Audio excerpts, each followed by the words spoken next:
अस्सलामुअलैकुम बिस्मिल्लाहिर्रहमानिर्रहीम। एक दफा सुल्तान अब्दुल अजीज का बेटा शहजादा मोहम्मद सैफुद्दीन, सुल्तान अब्दुल अजीज के वजीर का बेटा खालिद और निसार किले का हाकिम का बेटा तीनों बहुत गहरे दोस्त थे। यानी सैफुद्दीन, खालिद और अलाउद्दीन तीनों हम उम्र थे और ये तीनों एक ही मकतब में ज़ेरे तालीम थे। तीनों आपस में गहरे दोस्त थे। वो खुश लिबास, खुश गिफ्तार और ज़हीन तालिबे इल्म थे। तालीम से फारिग होने के बाद भी इनका अक्सर वक्त इकट्ठे गुजरता था। अपने उस्ताद से वो ऐसे सवाल करते कि वो लाजवाब होकर रह जाता। एक रोज तीनों दोस्त एक कमरे में बैठे कुछ कपियां लगा रहे थे। अचानक हवा का झोंका अंदर दाखिल हुआ और दिए बुझ गए। जब दिए जलाए गए तो दरमियान में पड़ी सुल्तान अब्दुल अजीज की अंगूठी गायब थी। तमाम कमरे की तलाशी ली गई, एक एक चीज को उलट पलट कर देखा गया मगर गुमशुदा अंगूठी ना मिली। जाहिर था कि वो अंगूठी इन तीनों में से किसी एक के पास थी, मगर हर एक ने लाइल्मी का इजहार किया। अलबत्ता एक दूसरे के एहतराम को मलूस खातिर रखते हुए एक दूसरे की जामिया तलाशी ना ली। वो अंगूठी सुल्तान अब्दुल अजीज ने इनकी दोस्ती से मुतासिर होकर इन तीनों को एक साथ तोहफे में दी थी और वो अंगूठी वो तीनों बारी बारी अपने पास रखते थे। तीनों दोस्तों ने फैसला किया कि किले के हाकिम से इस बात का खोज लगवाया जाएगा, क्योंकि किले का हाकिम ज़हीन और अक्लमंद इंसान था और वो बगैर किसी सबूत के बड़ी बड़ी चीजें तलाश कर लेता था। चनाचा वो हाकिम के पास पहुंच गए और हाकिम से कहने लगे, हम तीनों कमरे में कुछ गप्पियां लगा रहे थे कि हमारी कीमती अंगूठी जो सुल्तान मोहतरम ने हमें तोहफे में दी थी वो गुम हो गई। इनमें से एक ने हाकिम को बताया, तमाम कमरा तलाश किया लेकिन अंगूठी नहीं मिली। जाहिर है कि हम तीनों में से किसी एक के पास अंगूठी है। आप बताएं कि अंगूठी किसके पास आई और ये भी एहतियात करें कि जिसके पास अंगूठी हो उसका नाम ना लिया जाए, बस उस हम तीनों के सामने वो अपनी तौहीन महसूस करेगा। हाकिम ने सारा माजरा सुना तो इंतहाई मुअद्दबाना तौर पर मशवरा दिया कि बेहतर ये है कि जिसके पास अंगूठी है वो खुद ही दे दे। तो तीनों एक ज़बान होकर बोले, नहीं, उसका फैसला तो आप ही को करना होगा। हाकिम ने जान लिया कि टेढ़ा मसला है, आसानी से हल नहीं होगा। चनाचा सख्त मसरूफियत का बहाना बनाकर उसने उलझन को सुलझाने से माजूरी जाहिर कर दी और मशवरा दिया कि वह तीनों वजीर नजमुद्दीन से फैसला करवाने इनके पास जाए। ये सुनकर वह तीनों दोस्त वजीर के पास पहुंचे और उन्होंने अपना मुकदमा पेश किया तो वजीर समझ गया कि तीनों लड़के कोई नई आफत बर्पा करेंगे। इसलिए उसने अपनी शिकस्त का इतराफ करते हुए इन्हें मशवरा दिया कि इसका हल सुल्तान मोहतरम कर सकती हैं। तो तीनों शाही महल चले गए और सुल्तान के हुजूर पेश होकर अपना मदाह बयान किया।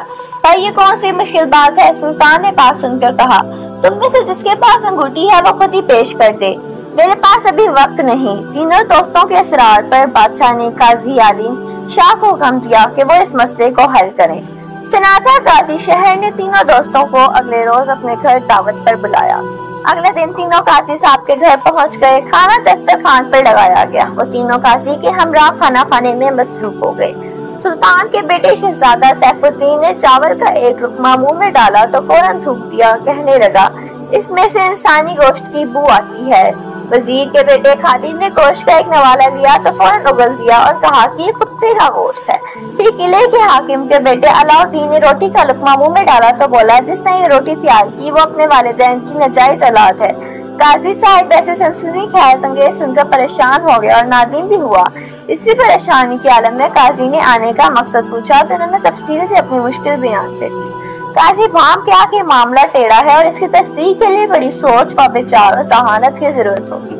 काजी समझदार था। उसने कहा, आपने खाने के बारे में जो खैरत अंगेज इंकशाफ किया है इसकी तफ्तीश करके फिर आपके मसले का हल पेश करूंगा। इसके लिए मुझे 3 दिन की मोहलत दरकार होगी। आप आज से चौथे रोज तशरीफ ले आए, हल पेश कर दिया जाएगा। तीनों दोस्त इजाजत लेकर वहां से चले गए। काजी के जाने के बाद खासा परेशान था। इसने इन 2 दुकानदारों को बुलवाया जिनसे चावल खरीदे थे। काजी ने पूछा, इसने ये चावल कहाँ से मंगवाए थे? दुकानदार ने काश्तकार का नाम बताया। काजी ने काश्तकार को तलब किया और इनसे पूछा, ये चावल उसने कहाँ से लिए थे? काश्तकार ने बताया, हुजूर, चावल की बोनियां लाते हुए रास्ते में मेरे नौकर पर डाकुओं ने हमला किया और इसको सीने में खंजर लगा। सीने में खंजर लगने की वजह से उसके सारे जिस्म का खून चावल की बोरियों पर गिरने लगा। वो चावल पूरी तरह खून में डूब चुके थे, लेकिन मैंने इन डाकुओं से जान छुड़ाकर इन चावलों को अच्छी तरह धोकर इस दुकानदार के हवाले कर दिए थे। काजी समझ गया कि सुल्तान अब्दुल अजीज का बेटा सच्चा था और उसे इंसानी गोश्त की भूख क्यों महसूस हुई थी। اس کے بعد قاضی نے کساب کو بلایا جس نے گوشت خریدا تھا۔ قاضی سے دریافت کیا کہ وہ گوشت جو اس نے دیا تھا وہ کس چیز کا تھا۔ کساب نے جواب دیا کہ بکرے کا۔ قاضی نے پوچھا بکرا تم نے کہاں سے لیا؟ تو اس نے بیوپاری کا نام بتایا۔ قاضی نے بیوپاری کو طلب کیا اور اس سے پوچھا یہ بکرا تم نے کہاں سے حاصل کیا تھا؟ اس نے جواب دیا بکری کا بچہ میں نے خود پالا تھا۔ قاضی نے پوچھا یقین سے کیسے کہہ سکتے ہو کہ یہ بکری کا بچہ ہی تھا؟ اگر میں یہ کہوں گی یہ کتے کا بچہ تھا تو تم کیا کہو گے؟ بیوپاری نے جواب دیا حضور والا یہ بچہ میری اپنی بکری کا تھا۔ بچپن میں اس کی ماں مر گئی تھی اور یہ کتیا کا دودھ پی کر پلا تھا۔ قاضی نے اسے واپس بھیج دیا۔ وزیر کے بیٹے کی بات کی تصدیق ہو گئی تھی۔ قاضی نے اس کی ماں باپ کا پتہ پوچھا۔ اس کی ماں زندہ تھی۔ اس کو بلا کر اس بات کی صداقت بھی معلوم کر لی کہ وہ اپنے ماں باپ کی ناجائز اولاد تھا، اور اسی طرح حاکم کے بیٹے عادلالدین کی بات بھی بالکل سچ نکلی۔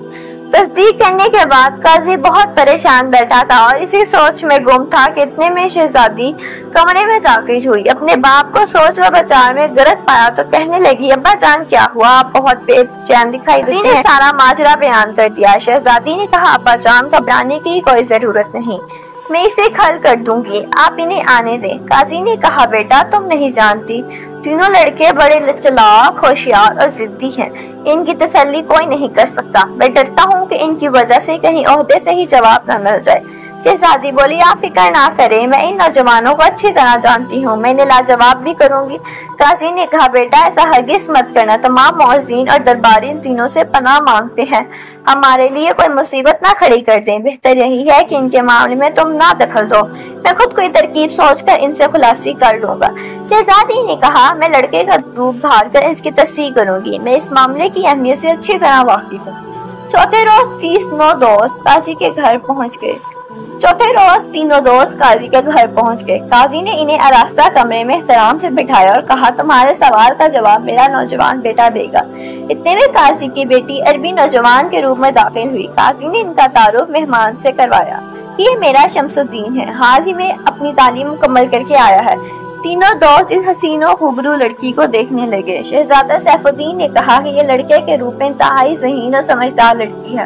خالد نے کہا یہ بے حد حسین اور بے شمار خوبیوں کی حامل ہے۔ علاؤالدین نے کہا اس کے ستارے بڑے بلند ہیں، اس کے خوبصورت چہرے پر عجیب دلکشی پیدا ہوتی ہے، مگر یہ ہمیں احمق سمجھتی ہے۔ شہزادی نے یہ تبصرے اپنے متعلق سنے تو اپنے سر سے امام اتار دیا اور اس کے سنہرے گھنگریالے بال اس کے خوبصورت چہرے پر عجیب دلکشی پیدا کرنے لگے۔ پھر اس نے اپنا نقاب اتارا تو نیچے پہنا ہوا قیمتی لباس اس کی رعنائی میں مزید اضافہ کرنے لگا۔ تینوں دوستوں نے جب اس حسینہ کو دیکھا تو اس وقت یہ یونانی سے زیادہ معلوم ہوتی تھی۔ آپ نے درست فرمایا میں لڑکی ہوں، شہزادی بولی۔ اس نے کہا اور ہو سکتا ہے کہ آپ کی دوسری باتیں بھی درست ہوں، میں بہرحال آپ کی مشکل کا حل تلاش کرنے کی کوشش کروں گی۔ مجھے بتائیے کہ مسئلہ کیا ہے؟ سلطان عبدالعزیز کے بیٹے سیف الدین نے اپنے ہوش و آواز درست کرتے ہوئے کہا کہ حسینہ وفا کی شہزادی ہم تینوں دوست کمرے میں بیٹھے کچھ گپیاں لگا رہے تھے، اچانک دیا بجھا اور ہماری انگوٹھی گم ہو گئی۔ پورے کمرے کی تلاشی لینے پر انگوٹھی نہیں ملی۔ وہ انگوٹھی اب آپ تینوں میں سے کسی ایک کے پاس ہے، آپ بتائیے گا کہ کس کے پاس ہے؟ غلط لڑکے کا نام ہرگز نہ لیجیے گا کیونکہ وہ اس میں اپنی بے عزتی محسوس کرے گا۔ شہزادی نے کہا اگر آپ میں سے کسی ایک کے پاس تو انگوٹھی ہے تو خود ہی واپس کر دے، اس میں رکاوٹ کیا ہے؟ خالد کہنے لگا ہم میں سے کوئی بھی نہیں بتا رہا، اس لیے تو آپ کے پاس آیا ہے، اس کا فیصلہ انتہائی ضروری ہے۔ شہزادی نے کہا درست ہے، اس کا فیصلہ میں کہہ دے دیتی ہوں، لیکن سلطان عبدالعزیز کی قیمتی انگوٹھی کس کے پاس ہے؟ لیکن اس کے پہلے میں آپ کے سوال کے جواب میں آپ کو ایک واقعہ سنانا چاہتی ہوں، آپ اسے یہ سن لیں، یہ بالکل سچی داستان ہے۔ آج سے 25 سال پہلے کا ذکر ہے کہ مصر کے شہر سکندریہ میں دو دوست رہتے تھے، ایک شیخ محترم کا شہزادہ دلاور، دوسرا اسکندر شہر کے معروف مشہور قبیلے کرنل کے سردار بوگس کا بیٹا احمد تھا۔ دونوں میں بچپن سے ہی بہت پیار تھا، ایک ساتھ اکٹھے پلے بڑے کھیلے اور ایک ساتھ جوانی کی منزل میں داخل ہوئے۔ دونوں دوستوں تک ایک دوسرے کو نہ دیکھ لیتے چین نہ آتا تھا۔ دونوں دوست شریف، بہادر اور ہوشیار تھے، ایک جان دو قلب تھے۔ دلاور کو بھی باپ کی طرح اپنے ہاتھوں سے مٹی کا برتن بنانے میں کمال حاصل تھا اور وہ فارغ اوقات میں اپنے باپ کا ہاتھ بٹاتا تھا۔ ان دنوں ہر سال شوال کے مہینے میں دریا کے کنارے سرسبز اور شاداب وادی میں عظیم الشان میلہ لگتا تھا، جس میں یونان، مصر، شام، ایران اور ترکستان کے سوداگر، طبیب، سناسی، نجومی، بازیگر، شعبہ باز، बुड्ढा फरोज, हसीन और जमील, अक्साइयाँ, ठग, हर किस्म और हर तमाश के लोग आते थे। नामूर कबीलों के सरदारों से लेकर अदनी गुलामों तक हर उम्र और हर किस्म के लोग मेला देखते। जन माहिर दूर दराज जंगों से आकर शमशीर जनी के जौहर दिखाते। इसी तरह छोटा बड़ा बुरा मर्द औरत सभी इसी दिन जश्न में शरीक होते। किस्सा मुख्तसर, लोग मेले की रंगीनियों और दिलचस्पियों के लिए 22 महीने इंतजार करते और पूरे तैयारियों से शामिल होते। शेख मोहतरम भी हर साल मेले में अपनी दुकान सजाता और अपने हाथ से बनाए हुए खूबसूरत बर्तन पेश करता, इन्हें फरोख्त करके हजारों कमाता। और अहमद भी हर साल पूरे एहतमाम के साथ मेला देखने जाते।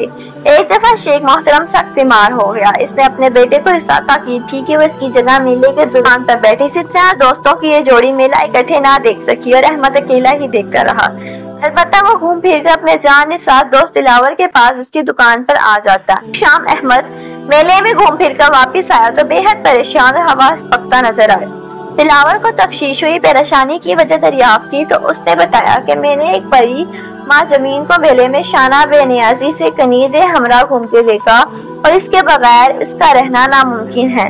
दोस्त की हालत सुनने के बाद दिलावर ने दुकान बंद की और अहमद को साथ लेकर मेले में इस परी जमाल को ढूंढने निकल खड़ा हुआ। इन दोनों ने मेला खत्म होने तक हर जगह से तलाश किया मगर वो इन्हें कहीं नजर न आई। जाकर भी इन्हें नाकाम लौटना पड़ा। अगले रोज फिर वो सारा दिन उस अजनबी हसीना को तलाश करते रहे मगर मायूसी के सिवा कुछ हाथ न आया। मेला खत्म हो गया, लोग अपने अपने घरों को लौट गए। दिलावर ने अहमद को तसल्ली दी और कहा कि इस हसीना का हुलिया बताइए। अहमद उसका हुलिया बता रहा था और दिलावर अपने हाथ से उसकी तस्वीर बना रहा था। तस्वीर तैयार हो गई थी। अहमद ने कहा इस तस्वीर में 2 खामियां रह गई हैं। इसके निचले होंठ के दाएं जानिब तिल का निशान और दूसरा उसकी जुल्फों की एक लड़ माथे पर गिरी हुई थी। दिलावर ने दोनों चीजें बना दी तो अहमद बेसख्ता कहने लगा ये अब हूबहू उसकी मुकम्मल तस्वीर है। दिलावर ने अपने दोस्त से वादा किया कि जब तक वो लड़की का पता नहीं चला लेता और उससे अहमद की शादी नहीं करवा देता वो चैन से नहीं बैठेगा। वो हौसला ना हारे और दिलावर की कामयाब वापसी का इंतजार करे। दोनों दोस्त एक दूसरे से अलविदा हुए। अगले रोज दिलावर ने अपने घर को खैराबाद कहा और गाँव गाँव बस्ती बस्ती शहजादी को तलाश करने लगा। हर जगह जहाँ उसके मिलने का इम्कान था वह ढूंढता रहा। वह भूखा प्यासा था, थका हारा इस जुनून में फिरता रहा मगर इस हसीना का कुछ पता ना चला। इसके वालिदैन अजीजों कारिब ने उसे बहुत समझाया मगर उसने अपने प्यारे दोस्त की खातिर कोई गांव कोई आबादी ना छोड़ी जहां उसने तलाश ना किया हो। इसी तरह वो अपने अजीज दोस्त को भी ना मिल सका। अलबत्ता उसे शनासा की ज़बानी पता चली कि वो बहुत ज्यादा बीमार है, बहुत ज्यादा कमजोर हो गया है, उसकी हालत बिगड़ गई है। मगर वो अपनी सच्ची लगन के सहारे इस हसीना को ढूंढता रहा और हिम्मत ना हारी। यहाँ तक कि तलाश करते करते पूरा साल गुजर गया और अगला मेला मुनकिद हो गया। फिर वो पूरे 10 रात मेले में घूमता तलाश करता रहा मगर उसे कोई कामयाबी ना मिली। वो मेला भी खत्म हो गया और आखिर बिना समाजत करके उसे घर ले गए। दिलावर के घर वालों ने उसे मजबूर करके उसकी शादी करवा दी कि शादी करके सीधे रास्ते पर आ जाए और वो आवारगी खत्म करते। सुहाग रात को जब दिलावर अपनी नई नवेली दुल्हन के कमरे में आया और उसका घूंघट उठाया तो यकदम पीछे हटा जैसे उस पर बिजली गिर गई हो। दिलावर की खुशी की इंतहा न रही जब उसने अपने दुल्हन के रूप में उसी महबूबा को पाया जिसे 2 साल से तलाश कर रहा था। दिलावर पर किशे तारी हो गया। लड़की अपने शोहर से पूछने लगी क्यों मेरे सरताज क्या बात है, आप मुझे देखते ही परेशान हो गए, इस कनीज से कोई खता हो गई। दिलावर ने बड़ी मुश्किल से अपने जज्बात पर काबू पाकर पूछा है हसीना कि तुम मेरी बात मानोगी। दुल्हन कहने लगी आप मेरे मजाज की खुदा है, मैं आपके हर हुक्म की आगे सर हम तस्लीम करूंगी बशर्तिया कि वो खुदा और उसके रसूल के अहकामात के खिलाफ ना हो। दिलावर कहने लगा नहीं, जो भी कहूँगा तुम्हें मानना पड़ेगा। अगर तुमने हुक्म की तकमील ना की तो यकीन करो कोई मासूम अपनी जान से हाथ धो बैठेगा। मैं भी ये सदमा बर्दाश्त नहीं कर सकूंगा। इस पर बोली मैं इतनी संगदिल नहीं हूँ, फरमाए हुक्म क्या है। दिलावर ने अहमद की सारी दास्तान मोहब्बत बयान कर दी कि किस तरह वो इसके इश्क में मुब्तला होकर दीवाना हुआ अपनी मोहब्बत जान निछावर करने को तैयार बैठा है। फिर उसे किए हुए वादे का भी जिक्र किया, उसकी हालत इज़हार भी बयान की और कहा कि मैं अपने जान से प्यारे दोस्त की जिंदगी बचाने के लिए मैं तुम्हें तलाक देता हूँ, तुम उससे शादी कर लेना, मैं जिंदगी भर तुम्हारा ये एहसान फरामोश नहीं कर सकूंगा। दुल्हन ने कहा मैं आपके हुक्म के मुताबिक वहाँ जाने के लिए तैयार हूँ, अगर जरूरत पड़ी तो मैं अहमद के घर जाकर आपसे तलाक मंगवा दूंगी। दिलावर ने उससे इत्तफाक किया, अपनी बीवी से कहने लगा कि वो भी अहमद के घर चली जाए। दिलावर की बीवी ने अहमद के घर का पता मालूम करके घोड़ा मंगवाया। उसी रात उसी गाँव की तरफ अकेली रवाना होगी। वो रात के वक्त सफर करती रही। रास्ते में एक जगह वो वीराने से गुजर रही थी तो वो रुक गई और राह गुजर करीब आई तो देख कर दंग रह गई कि दुल्हन के रूप में इतनी खूबसूरत और जवान लड़की आला कीमती लिबास पहने जेवरात से लदी हुई इतनी रात की अकेले सफर कर रही है। उसे पकड़ के अपने सरदार के पास ले गए और इसी दौरान इसने किसी किस्म की हिचकिचाहट ना की। सरदार ने देखा क़यामत खेज दुल्हन के रूप में लड़की इसके सामने खड़ी है तो महफिल में कुछ देर तुम फिर बोला तो शहजाद तुम्हारी लिबास और कीमती जेवरात से मालूम होता है तुम्हारी शादी हुई है, लेकिन ऐसी सूरत में अकेले सफर करना मेरी समझ में नहीं आ रहा। फिर कौन सी मजबूरी थी जिसे तुम्हारे घर वालों ने तुम्हें ऐसे करने की इजाजत दी? दुल्हन कहने लगी मैं इंतहाई जरूरी काम से जा रही हूँ, कोई ऐसी परेशानी है जो मैं इस वक्त नहीं बता सकती, अगर आप इजाजत दें। तो सरदार कहने लगे मैं ऐसी कच्ची गोलियां नहीं खेलता कि गहरा शिकार हासिल हो जाने दूं। लड़की ने कहा बेशक दुरुस्त फरमाते हैं, मगर मैं सदके दिल से बात कर रही हूँ। कल शाम से पहले इससे ज्यादा देवर नकदी और कीमती कपड़े अपने साथ लेकर आपकी खिदमत में हाजिर हो जाऊंगी। इस वक्त अगर मैं ना गई तो हो सकता है कि कोई कीमती जान जाया हो जाए। मैं मुस्तिल नहीं हूँ, अगर मुझे डर या खौफ होता तो मैं अकेले सफर ना करती। सरदार लड़की की दलेरी से बहुत मुतासिर हुआ। कहने लगा चलो ये भी आजमा लेते हैं, मैं अपने आदमियों से कहता हूँ कि तुम्हें तुम्हारे मकसूद तक छोड़ दे। दुल्हन ने कहा नहीं ऐसा नहीं होगा, मैं अकेले सफर करूंगी और आपसे किया हुआ अपना वादा जरूर पूरा करूंगी। दुल्हन वहाँ से चलकर सीधे कमरे में गई। अहमद ने जब शहजादी को अचानक आंखों के सामने देखा तो बहुत हैरान हुआ। इसकी लाजवाब मोहब्बत की हसीना इसके सामने खड़ी थी, इसके सपनों की हसीन तबीर इसके रूबरू थी। वो खामोश निगाहों से अपनी महबूबा का रुख ज़ेब देख रहा था। हसीना ने खामोशी तोड़ी, कहा आपने मेरी चाहत की ये अदनी कनीज आपकी खिदमत के लिए हाजिर हो गई। अहमद ने जब ये तलसमी तनमनम आवाज में इस हसीना के मुंह से सुने तो बड़े मौतमाना लहजे में कहने लगा है परिस्तान की शहजादी तुम कौन हो और कहाँ से आई हो? तुम्हारा लिबास और चेहरा बता रहा है तुम नई नवेली दुल्हन हो। मुझे बताओ ये किस्सा क्या है? दुल्हन कहने लगी आपको इससे क्या मतलब, मैं तो सारी दुनिया को छोड़कर आपके कदमों में आ गई हूँ और अब आप उम्र भर में कहीं नहीं जाऊंगी, ये मेरा आखिरी फैसला। अहमद ने कहा बेशक मैं तुम्हारे प्यार और इश्क में जिंदगी और मौत की बाजी लगा चुका हूँ, मगर मैं ये जरूर जानना चाहता हूँ कि तुम कौन हो और तुम्हें किसने मेरे पास भेजा? करीब पड़ा हुआ खंजर उठाकर कहा अगर तुमने मुझे इन सवालों के सही जवाब ना दिए तो मैं इसे अपने सीने में उतारकर अपनी जिंदगी खत्म कर लूंगा। हसीना ने ऐसा राज का इंकशाफ कर दिया। ये सुनते ही अहमद ने कहा तुम मेरे अजीज जान दोस्त की बीवी हो, मेरे हकीकी बहन। इस भाई के दरवाजे तुम्हारे लिए सदा खुला रहेंगे। और बड़ी तकरीम और एहतराम से बहन को बैठाया और उसकी खिदमत में दारत की। अगले रोज सुबह दुल्हन ने अहमद से वापस में चलने की इजाजत मांगी तो उसने कहा भाई बहनों को इज्जत और आबरू के साथ रुखसत किया करते हैं। इसने बेशक कीमती जेवरात और नकदी देकर अपनी बहन को रुखसत किया और अपने आदमियों से कहा कि इसे इसके घर छोड़ आए। दुल्हन ने अकेले ही जाने की जिद की तो अहमद कहने लगा इतने जेवरात नकदी वगैरह के साथ तुम्हारा अकेला सफर करना मुनासिब नहीं है। मगर वो डटी रही और किसी के साथ जाने पर तैयार न हुई। आखिर अहमद को हथियार डालने पड़े और उसने मुस्कुराते हुए अपनी प्यारी बहन को अलविदा किया। अहमद के घर से चलकर वो राह जनों के ठिकाने पर पहुंची। से देखते सरदार की रूह खुश हो गई। उसने तमाम जेवरात नकदी कीमती सरदार के सामने रख दिया और कहा कि वो अपने वादे के मुताबिक आ गई है। अब सरदार तैयार है जो हुक्म दे। सरदार सख्त हैरान था, सोच रहा था कि ये कैसी लड़की है इतनी बहादुर दलेर और सच्ची। उसने सरदार की जिंदगी में इनकलाब बर्पा कर दिया। सरदार कभी उसे देखता तो कभी सामने पड़ी हुई बेश कीमती अशिया को। वो दरअसल मसले पर जितना भी गौर करता इतना ही खुद को उलझता हुआ महसूस करता। आखिर उसे रहा न गया, लड़की से पूछने लगा तुम कौन हो और सब क्या चक्कर है? दुल्हन ने कहा आप तो चोर हैं, आपको उससे क्या, मैं कौन हूँ, यहाँ कहाँ से आई हूँ? आप अपनी दौलत से मिटे और आपकी कनीज बनकर आपकी कदम बोसी के लिए मौजूद हूँ। सरदार ने लड़की को कहा कि देखो लड़की, मैंने आज तक जिंदगी में हार नहीं मानी। तुमने न सिर्फ मेरी पुख्ता अज़म को न किया बल्कि मुंतजिल किया, बल्कि मेरी हिम्मत और कुव्वत को शिकस्त दी। मैं तुम्हारी दास्तान जरूर सुनूंगा, ख्वाह इसके लिए मुझे अपनी जिंदगी से क्यों हाथ धोना पड़े। लड़की ने अपनी पूरी दास्तान सरदार को बयान करी। सरदार बड़ी दिलचस्पी और महफी सुनता रहा। जब लड़की अपनी दास्तान खत्म कर चुकी, सुल्तान कहने लगा मैं तुम जैसे ज़हीन और बहादुर लड़की को अपनी बेटी मानना फख्र महसूस करूंगा। आज से तुम मेरी बेटी हो। इसके बाद दुल्हन ने सरदार से इजाजत चाही। सरदार कहने लगा बाप बेटियों को ऐसे रुस्वत नहीं किया करते। उसने जब अपनी मजबूरियां बताई कि अगले रोज उसके मेके वाले उसे लेने के लिए आएंगे, उसे ना पाकर परेशान हो गए। सरदार ने इजाजत दे दी और बेशुमार दौलत, हीरे जवाहरात और जेवरात वगैरह देकर बेटी को अलविदा किया। اور اپنے آدمیوں سے کہنے لگا میری بیٹی کو اسے گھر چھوڑ کر آئیں۔ لڑکی نے کہا میں اکیلی آئی تھی، اکیلی چلی جاؤں گی۔ سردار نے بیٹی کے سر پر ہاتھ پھیر کر رخصت کیا۔ وہاں سے چل کر دلہن اپنے خاوند کے گھر پہنچی۔ دلاور اسے دیکھ کر حیران رہ گیا۔ اپنے شوہر کو تفصیل سے اپنے سفر کی روادات سنائی تو وہ خدا کا شکر ادا کرتے ہوئے سجدے میں گر گیا۔